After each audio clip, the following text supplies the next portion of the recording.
দুইজন ভাই হাসপাতালে ২৮০০ কোটি টাকার মতো বাজেট তৈরি হয়েছে। একটা নির্বাচন কমিশন গঠন করতে সময় লাগে ১ ঘন্টা। ছাত্রলীগ স্টাইলে ক্যাম্পাসকে পুনরায় সন্ত্রাসবাদের স্বর্গ বানাইতে চায়। গত ডিসেম্বর জানুয়ারি থেকে লাগাতার আন্দোলন করে আসছে যে আমাদের দ্রুত ডাকসু নির্বাচনের অন্তত রোড ম্যাপটা ঘোষণা করেন, এবং তারা সেটা না করে বিভিন্নভাবে কালক্ষেপণ করতেছে। কখনো বলে আজকে, কখনো বলে কালকে। এভাবে করতে করতে আমরা অনেক দিন ধরে আন্দোলন করেছি, প্রায় ৮-১০ বার স্মারকলিপি দিয়েছি, অনেক বিক্ষোভ মিছিল করেছি, অনেক অবস্থান কর্মসূচি করেছি, কিন্তু বিশ্ববিদ্যালয় প্রশাসন আমাদের কোনো কর্ণপাত করে নাই।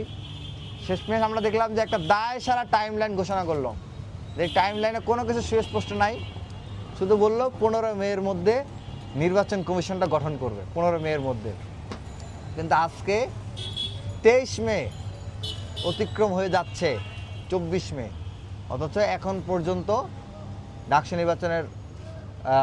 নির্বাচন কমিশন গঠনের ক্ষেত্রে বিশ্ববিদ্যালয় প্রশাসনের কোনো উদ্যোগ নাই।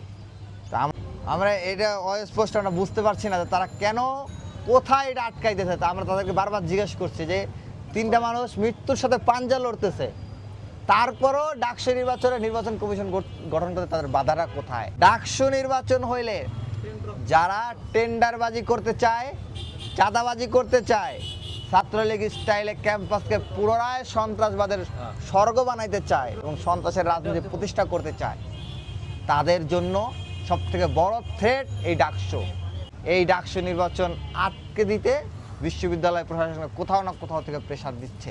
তারা আমাদেরকে সুস্পষ্ট করে বলছে না, তা আকার ইঙ্গিতে বলার চেষ্টা করছে। তারা বিভিন্ন সমস্যার কারণে এখনো করতে পারছে না। আজকে ৭২ ঘন্টার বেশি ধরে চলছে দুইজন ভাই হাসপাতালে। একটা নির্বাচন কমিশন গঠন করতে সময় লাগে ১ ঘন্টা। বিশ্ববিদ্যালয়ে ৫টি নারী হল এবং ৪টি ছেলে হলের জন্য ৯টি হলের বাজেট ইতিমধ্যে পাস হয়েছে। প্রায় ২৮০০ কোটি টাকার মতো বাজেট তৈরি হয়েছে।